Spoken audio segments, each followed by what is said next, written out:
ஒவ்வொரு நாளைக்கும் ராகு காலம் டைம் மாறுபடும். அந்த ராகு காலம் இந்த 3 நேரங்களும் ஆன்மீக விஷயங்களில் லௌகீக விஷயத்துக்கு ஆகாது. உலகியல் லௌகீகம்னா உலகியல் விஷயத்துக்கு ஆகாது. ஆனால் இவை இறைவனுக்காக சாமி கும்பிடவோ, கோயிலுக்கு போகவோ, பூஜை செய்யவோ, தவம் செய்யவோ உருவான நேரம் இது. ஒவ்வொரு 15 நாளைக்கும் ஒரு நாள் இறைவனுக்கானது. இப்போ புராண கோடி சூரிய குடும்பம் இருக்குன்னு சொன்னோம். எங்கெல்லாம் ஒரு நிலவு அமையப்பெற்ற கிரகம் இருக்கோ அங்கெல்லாம் உயிரினம் வாழ்கிறது. இப்போ ஒரு 3/4 மணி நேரம் டைம் வச்சுக்கோங்க. இப்போ உட்காந்தேன், இருட்டி இருக்கு, கரெக்டாக 3/4 மணி நேரம் கழித்து கண்ணை திறந்தேன், பொழுது விடிஞ்சிருக்கு. இந்த 3/4 மணி நேரம் தாங்க சிறப்பான பிரம்ம முகூர்த்தம். அங்கிட்டு ஒரு 1/4 மணி நேரம், இங்கிட்டு ஒரு 1/4 மணி நேரத்தை சேர்த்துக்க வேண்டியதுதான். இதுதான் பிரம்ம முகூர்த்தம். சொல்ல புரியுதா? 4 to 6, சாயந்தரம் 5 to 7 அந்தி, அந்தி சந்தி. அப்போ இந்த அந்தி வேலையில் தவத்தில் உட்காந்தேன், பகலாக இருக்குது, 3/4 மணி நேரத்தில் கண்ணை திறந்தேன், திருட்டி போச்சு. அது பிரம்ம முகூர்த்தத்துக்கு ஈக்குவலான அந்தி வேலை. இந்த 2 வேலையும் சிறப்பு. இடையில் ஒவ்வொரு நாளும் வரக்கூடிய ராகு காலம் 1.5 மணி நேரம். ஒவ்வொரு நாளைக்கும் ராகு காலம் டைம் மாறுபடும். அந்த ராகு காலம் இந்த 3 நேரங்களும் ஆன்மீக விஷயங்களில் லௌகீக விஷயத்துக்கு ஆகாது. உலகியல் லௌகீகம்னா உலகியல் விஷயத்துக்கு ஆகாது. உலகியல் விஷயத்துக்கு ஆகும் பிரம்ம முகூர்த்தம். இந்த அந்தி வேளையும் ராகு காலமும் ஒரு உலகியல் தொடர்புக்கு ஆகாது. புரியுதா உங்களுக்கு? அந்த நேரம் உலகியல் என்ன சொல்கிறது, ஒரு புது முயற்சிக்கு. ஆனால் இவை இறைவனுக்காக சாமி கும்பிடவோ, கோயிலுக்கு போகவோ, பூஜை செய்யவோ, தவம் செய்யவோ உருவான நேரம் இது. சரியா? அப்படி தான் மார்கழி மாதம் முழுமைக்கும் பீட மாதம் சொல்லுவாங்க. அது எதுக்கு? உலகியல் ஆரம்பம் வேண்டாம். அந்த மாதம் முழுமையாக நீ இறைவனுக்கான மாதம் அது. அதே மாதிரி ஒவ்வொரு திதியில் அஷ்டமி, ஒவ்வொரு அஷ்டமி நாள் முழுமைக்கும் அதை நீ கோயிலுக்கு போகிறதுக்கு, இறைவனை கும்பிட்றதுக்கு இறைவனுக்கான நாள். ஒவ்வொரு 15 நாளைக்கும் ஒரு நாள் இறைவனுக்கானது. ஒவ்வொரு நாள்லையும் 1.5 மணி நேரம் ராகு காலம் இறைவனுக்கானது. ஒவ்வொரு வருஷத்தில் ஒவ்வொரு மாதம் இறைவனுக்கானது. அதாவது இப்போ அந்த சூரியன் இருக்குல்ல, சூரியனுக்குள்ளே உள்ளுக்குள்ளே வந்துட்டு நெருப்பு கனண்டு கொண்டே இருக்கா இல்லையா, அதிலிருந்து வரக்கூடிய புகை இருக்குல்ல, 2 பக்கமும் வெளில வருது, வந்துக்கிட்டே இருக்குது. சரியா? பூமியும் சூரியனும் சுற்றுதா இல்லையா? அப்போது இந்த ஒரு பக்கம் ராகு, ஒரு பக்கம் கேது. அதான் நிழல்னு சொல்கிறதே அதுதான். அதுலேருந்து வரக்கூடிய புகை தான். ஸோ இப்போ இந்த புகை வந்துட்டு பூமியினோட அந்த சூரியனுடைய சுழற்சியின் போது ஒரு 1.5 மணி நேரம் இந்த ராகு இது வந்து பூமியில் வந்து படியுது. ரைட்டு தானே? சொல்ல புரியுதா? அந்த 1.5 மணி நேரம் தான் பிரபஞ்ச தொடர்பு பூமிக்கு இருக்குது. அந்த நேரத்தில் வந்து நீங்கள் பூஜை புனஸ்காரம் சாமி கும்பிட்றத வச்சுக்கிறது சிறப்பு. அப்புறம் ஏன் ராகு காலம் வருது அதுக்குள்ள சாமி கும்பிட்றணும்னு கேட்குறோம்? யார் சொன்னது? எல்லாரும் தான் சொல்றாங்க. அது புரியாமல் சொல்லியிருப்பாங்க, புரியாமல் சொல்லுவாங்க. முன்னாடி கிளம்பிடணும், இது பண்ணிடணும். நான் முதல்ல சொன்னது கவனிக்கல நீங்கள். உலகியல் விஷயங்கள் தான் சார் நல்ல விஷயம்னு நம்ம நினைக்கிறோம். ஒரு வீடு கட்ட ஆரம்பிக்கிறது, அப்போ நீ உலகியல் விஷயத்துக்கு ஈடுபட்டீங்கன்னா சாமி எப்போ நினைப்பேன் அப்படின்னு பெரியவங்க முடிவு பண்ணி சாமியை நினைக்கிறதுக்காகவே ஒரு நேரத்தை ஒதுக்கி வச்சாங்க. இந்த நேரத்தில் உலகியல் ஆரம்பம் வேண்டாம். இப்போ அந்த காலத்தில் நீங்கள் இப்போ கேள்விப்பட்டிருப்பீங்க, அம்மா வந்துட்டு குழந்தைக்கு நிலாச்சோறு ஊட்டினான்னு கேள்விப்பட்டிருப்பீங்க. ரைட் தானே? நிலவை காட்டி காட்டி நிலா பாருன்னு சொல்லி சாப்பாடு ஊட்டினேன். இப்போ நிலாவை பார்த்தோன்னே பாப்பாவுக்கு கிளிகள் பாட்டின மாதிரி இருக்க போதா? அதெல்லாம் ஒன்றும் இல்லை. நிலவை காட்டி என்னது, இங்கே சாதத்தை கையில் எடுத்து நிலா பாருன்னு நிலாவிட்ட சாதத்தை காமிச்சு ஊட்டுறது. நிலவுல இருந்தாங்க அத்தனை சத்துச்சாரமும் பூமிக்கு இறங்குது. இந்த பூமி இன்றைக்கு உயிர்ப்போடு இருக்கிறதுக்கு காரணமே நிலவு தான், இந்த துணைக்கோள் தான். நீங்கள் இந்த பிரபஞ்சத்தில் கொடானுக்கு ஒரு சூரிய குடும்பம் இருக்குன்னு பார்த்தோம். நம்முடைய சூரிய குடும்பத்திலேயே ஒரு நிலவு, ஒரு துணைக்கோள் அமையப்பெற்ற கிரகம் பூமி மட்டும்தான். மற்ற கிரகங்களில் நிலவு இல்லை. சில கிரகங்களில் ஒன்றுக்கு மேற்பட்ட நிலவுகள். இப்போ சனிக்கு வந்துட்டு 3 நிலவு இருக்குன்னு சொல்கிறாங்க. இப்போது இந்த அந்த காஸ்மிக் எனர்ஜின்னு சொல்கிறோம்ல, உயிரின பரிணாம வளர்ச்சிக்கு தேவையான அந்த இறையாற்றல் சிவகலத்திலிருந்து சக்தி கலம் வந்து சக்தி கலத்திலேருந்து ஒவ்வொரு சூரியனுக்கும் போகுது. ஒவ்வொரு சூரியனும் அந்த சக்தி கலத்திலேருந்து வரக்கூடிய அந்த காஸ்மிக் எனர்ஜியை வாங்கி அப்சர்வ் பண்ணி டைல்யூட் பண்ணி தன்னுடைய குடும்ப உறுப்பினர்களுக்கு அந்தந்த சூரியனும் அந்தந்த உறுப்பினர்களுக்கு அனுப்புது. அந்த சூரியன்லேருந்து வர்ற அந்த காஸ்மிக் எனர்ஜியை ரொம்ப உயிரினம் எதிர்கொள்ள முடியாத அல்லது தோன்ற முடியாத அளவில் வெக்கையாக இருக்குது. இப்போது சூரியன்லேருந்து வர்றத நம்முடைய துணைக்கோள் கிரகம் அதை வாங்கி அதை அப்சர்வ் பண்ணி டைல்யூட் பண்ணி தாய் கிரகத்துக்கு அனுப்புது, பூமிக்கு. இங்கே உயிரின பரிணாம வளர்ச்சி உண்டாகுது. இப்போ சனி கிரகத்தில் 3 கிரகங்கள் இருக்குது, 3 நிலவுகள் இருக்குது அப்படின்னு விஞ்ஞானம் தான் சொல்லுது. இப்போ சூரியன்லேருந்து அங்கேயும் போகுது. ஆனால் ஒரு கிரகம் வாங்கி டைல்யூட் பண்ணி தாய் கிரகத்துக்கு அனுப்பும்போது இன்னொரு கிரகம் அதை அப்சர்வ் பண்ணி மேலேயே இழுத்துருது. மேலேயே பீஸ் போயிட்டு இருக்கு, போய் எனர்ஜி கீழே இதுக்கு போய் சேரலை. அப்போது ஒரு நிலவு அமைய பெற்ற கொடானு கொடி சூரிய குடும்பம் இருக்குன்னு சொன்னோம். எங்கெல்லாம் ஒரு நிலவு அமைய பெற்ற கிரகம் இருக்கோ அங்கெல்லாம் உயிரினம் வாழ்கிறது. அதெல்லாம் பூமி தான். ரைட் தானே? எப்படிப்பட்ட உயிரினங்கள்னு தெரியல, அதெல்லாம் பிரபஞ்ச பெருந்தலைவனுக்கு தெரியணும். நம்முடைய சிற்றறிவிற்குள் ஒரு குறிப்பிட்ட அளவுக்கு மேலே சிந்திக்கவே முடியாது. ரைட் தானே? இப்போ இப்போ ஒவ்வொரு மூலிகைக்கும் அதற்கு உண்டான மருத்துவ குணத்தை தருவது நிலவு தான். ஒவ்வொரு பழத்துக்கும் சுவையவும் அந்த சத்து விட்டமின்ஸ், மினரல்ஸுக்காக கார்போஹைட்ரேட்ஸு, அப்போது அந்த சத்து சாரங்களை கொடுப்பதும் நிலவு தான். மாங்காய்க்கு புளிப்பை கொடுப்பதும் நிலவு தான்.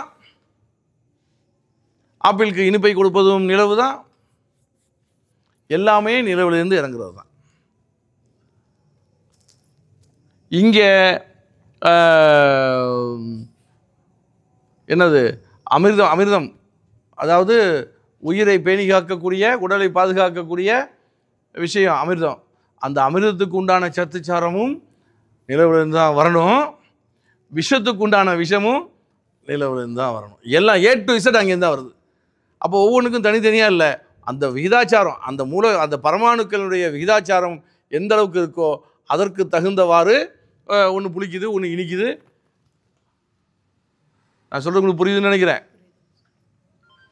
அப்போ இப்போ இந்த அணுக்கொள்கைன்னு கேள்விப்பட்டிருக்கீங்களா? அணுக்கொள்கை, அணுனா என்ன? பரமாணுக்கள், நம்ம கண்ணுக்கு தெரியாத அணுக்கள், கொடானு. இப்போ நீங்கள் ஒரு பொருளை பார்த்தீங்கன்னா அது அணுக்களின் கூட்டு தான். அணுக்களின் கூட்டு தான். ஒரு மாம்பழத்தை பார்த்தீங்கன்னா அணுக்களின் கூட்டு தான். ஒரு ஆப்பிளை பார்த்தீங்கன்னா அணுக்களின் கூட்டு தான். அப்போது பல லட்சக்கணக்கான அணுக்கள் ஒன்று பிடித்து கொண்டே வந்து உருவான ஒரு அணுக்களின் கூட்டு தொகுப்பு இந்த ஆப்பிள்.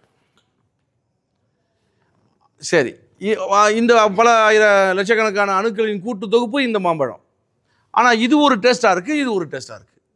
இதனுடைய சத்துச்சாரம் வேறையாக இருக்குது, இதோடைய சத்துச்சாரம் வேறையாக இருக்குது. அப்போ இதற்கென்று வேற அணுக்கள், இது வேற அணுக்களானா இல்லை, எல்லாம் ஒரே அணுக்கள் தான். அதுதான் பரம அணுக்கள்னு பேர். அப்போ ஏன் இந்த டிஃப்ரெண்ட் வருது? இப்போ ஒன்று வேணாங்க, இங்கே பாருங்கள், பூமியை வெட்டினா நிலக்கரி வருதா இல்லையா? அணுக்கள் ஒன்றோடு ஒன்று இறுகி பிடித்து ஒரு திடப்பொருள் இருக்குது, அதுக்கு பேர் நிலக்கரி. அதுக்கு என்னங்க மதிப்பு? ஒரு குறிப்பிட்ட மதிப்பு, ரொம்ப சாதாரண மதிப்பு தான். இதையே இன்னும் ஒரு 1000 வருஷம் கழிச்சு பூமியை வெட்டி எடுத்தீங்கன்னா இந்த நிலக்கரி என்னவாக மாறி இருக்கும்? வைரமாக மாறி இருக்கும். அதுக்கு என்னங்க மதிப்பு? அப்போ அதே நிலக்கரி தானே. ஆனால் அந்த அணுக்கள் மேலும் இருக்கும் பொழுது விஷயமே வேறையாக போயிடுது. அணுக்கள் மெதுவாக ஒன்று பிடிச்சிட்டு இருக்கும்போது தண்ணியாக இருக்குது, இன்னும் கொஞ்சம் நெருங்கும்போது ஐஸ் கட்டியாக இருக்குது, இன்னும் கொஞ்சம் இருக்குனுச்சுன்னா கருங்கல் மலையாக போயிடுது. இந்த அணுக்கொள்கையை ஒரே வார்த்தையில் சொல்லிட்டார் இவர். யார்? பாரதியார். காக்கை குருவி எங்கள் ஜாதி, கடலும் மலையும் எங்கள் கூட்டம். இதுக்கு என்ன அர்த்தம்னு சொல்லுங்க பாப்போம். என்னன்னு சொன்னார் வருது? காக்கை குருவி, பெரிய ஞானிங்க அவரு. எல்லாமே அணுக்களின் கூட்டு. இந்த உடம்பு அணுக்களின் கூட்டு. காக்கா, குருவி, கடல், மலை எல்லாம் அணுக்களின் கூட்டு. ஆனால் எங்கள் ஜாதின்னு ஒரு குறுக்கால ஒரு கூட போடுறாரு. எனக்கு காக்காக்கி குருவிக்கெல்லாம் உயிர் இருக்குது, அடுத்து வர்ற கடலுக்கும் மலைக்கும் உயிர் இல்லை. ஆனால் எல்லாம் ஒன்று தான். காக்கை குருவி எங்கள் ஜாதி, கடலும் மலையும் எங்கள் கூட்டம், அணுக்களின் கூட்டு. ரைட் தானே? இப்போ உங்களுக்கு வெட்ட வெளியில் அந்த பரமாணுக்கள் அப்படியே கொட்டி கிடக்கு. உங்களுக்கு என்ன தேவைனாலும் இங்கேருந்து எடுக்கலாம். உங்களுக்கு வல்லமை இருந்தால், சாமானிய உடம்பால் எடுக்க முடியாது, வல்லமை இருந்தால் எடுக்கலாம். அதை தான் குதம்பை சித்தர் சொல்கிறாரு, வெட்ட வெளியில் கொட்டி கிடக்குது குதம்பாய்ங்கிறார். வெட்ட வெளியில் கொட்டி கிடக்கு, அள்ளிக்க தான் ஆள் இல்லை, அள்ளிக்க தெரியலை. சரி, இப்போ உதாரணத்துக்கு இப்போ கையில் ஒரு ஆப்பிள் வச்சுருக்கீங்க. இந்த ஆப்பிள் உங்களுக்கு ஏது? உங்களுக்கு சொல்லி புரிய வச்சுறேன். இப்போ இந்த ஆப்பிள் உங்களுக்கு ஏது? மரத்துலேருந்து வந்தது, மரத்துக்கு ஏது? அவ்வளோதான் பேச்சு. நுட்பமாக சொல்லணும் விடைய. பூமிக்குள்ளேருந்து தண்ணி தான் வரும், சத்து சாரம். மரத்தை வாழ வைக்க தான் சத்து வருமே தவிர, தண்ணி வருமே தவிர ஆப்பிளாக வராது, ஆப்பிளை உருவாக்காது. இந்த ஆப்பிளை உருவாக்குனது இந்த மரம் தான். இந்த மரம் இந்த பருவத்துக்கு வரும்பொழுது இது ஒரு டியூனராக மாறி அணுக்களை ஈர்த்து குவிக்குது. பிஞ்சா, காயா, மொட்டா, பழமாக கொடுத்துருது, ஆப்பிள் பழமாக கொடுத்துருது.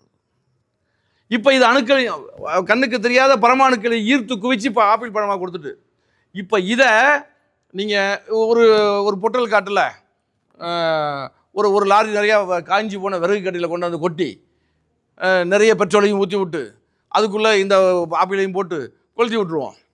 ஃபயர் பண்ணி விட்டாச்சு. திக்குன்னு வானத்துக்கும் பூமிக்குமா 5 மணி நேரமாக எரியுது. இப்போ போய் பார்ப்போம், வெறும் சாம்பலாக கிடக்கு. இந்த ஆப்பிள் அதுக்குள்ளே இருக்குமா? இப்போ இருக்குமா? எங்கே போச்சு? சாம்பலா போச்சுன்னு மேலோட்டமாக சொல்லிட்டோம். இது மேலோட்டமான பதில், நுட்பமான பதில். ஒரு ஆப்பிளுக்கு ஒரு கலர் இருந்துச்சுல்ல, இந்த சாம்பல் அந்த கலர் இருக்கா? தொட்டு நாக்கில் வச்சு பார்ப்போம், ஆப்பிளை சாப்பிட்டா ஒரு டேஸ்ட் இருக்கும்ல, அந்த டேஸ்ட் இருக்கா? முகர்ந்து பார்ப்போம், ஆப்பிளை முகரும் போது இருந்த வாசம் இருக்கா? அப்போ எதுவுமே இல்லை. இப்போ எங்கே போச்சு இது அப்படின்னா, அணுச்சிதைவு ஏற்பட்டு அணுக்கள் விரிவடைந்த நிலையில் இங்கே தான் இருக்குது. திரும்ப ஒரு ஆப்பிள் கண்ணை வச்சு என்னக்கா அது இப்போ பருவத்துக்கு விளைச்சலுக்கு வரும்பொழுது ஈர்த்து குவிச்சு கொடுக்க போகுது. இங்கே தான் பகவான் கிருஷ்ணர் கீதா உபதேசத்தில் சொன்ன விஷயத்தை ஞாபகத்தி பார்க்கணும். நீங்கள் எதை பெற்றாலும் இங்கிருந்தே எடுக்கப்பட்டது. நெருப்பில் போட்டிய எங்கேயும் போயிடலது, அணுக்கள் விரிவடைந்து இங்கே தான் இருக்குது. எதை கொடுத்தாலும் இங்கேயே தான் கொடுக்கப்பட்டது. அப்போ எல்லாமே வெட்ட வெளியில் கொட்டி கிடக்குது, இங்கே இருக்குது, அல்லத்தான் முடியலை. இப்போ அக்கு பங்க்சர் போடுறோமா இல்லையா? அக்கு பங்க்சர் ஊசி போடுறோமா இல்லையா? ஊசி போடுறதோட தாத்பரியம் என்ன? இப்போ இந்த காஸ்மிக் எனர்ஜி விரைவிய நிலையில் இருக்குது. என் உடம்புல இங்கே வலிக்குதுன்னு நான் வந்துட்டு அக்கு பங்க்சர் டாக்டர்கிட்ட போகிறேன். அவர் என்ன பண்ணுறாரு, இங்கே வலிக்குதா, ரைட் வா. இப்போ இதுக்கு நேராக மெரிடியன் வே எங்கே இருக்குன்னு பார்க்குறாரு. கத்திரிக்கோள் மாறலாக அமையப்பெற்ற உயிரோட்ட பாதை. சரி, எங்கே இருக்குது? கால் கட்ட வரல்கிட்ட இருக்குது. எந்த பக்கம்? இது லெஃப்டா, ரைட் சைடில் இருக்குது.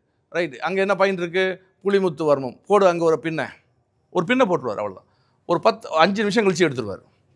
பாருங்கள், இது மிகச்சரியான வைத்தியத்தை போனால் தான் போனால் வலி போயிடுச்சு. என்னங்க நடந்துச்சு? இப்போ என்ன நடந்துச்சு? நல்லா கவனிங்க. எந்த ஒரு உலோகத்தினுடைய கூர்முனை பகுதியிலையும், எந்த உலோகம் எந்த மெட்டலாக இருந்தாலும் அதனுடைய கூர்முனை பகுதியில் இந்த காஸ்மிக் எனர்ஜி திணிவு பெற்ற அளவில் வந்து குவியுது. அப்போ விரைவி இருக்கும்போது உடம்பால் எடுக்க முடியல, கொஞ்சம் என்ரிச்சாக கொடுக்கும்போது அந்த ஊசி வழியாகவே இந்த உடம்பு உறிஞ்சி எடுத்துக்குது. அதை எடுத்துட்டு அந்த மெரிடியன் வேல ட்ராவல் பண்ணி போயிட்டே இருக்குது. எங்கே ஆற்றல் பற்றாக்குறையோ அங்கே போய் ஃபுல்ஃபில் ஆகிடுது, வலி போயிடுது, வியாதியும் குணமாயிடுது.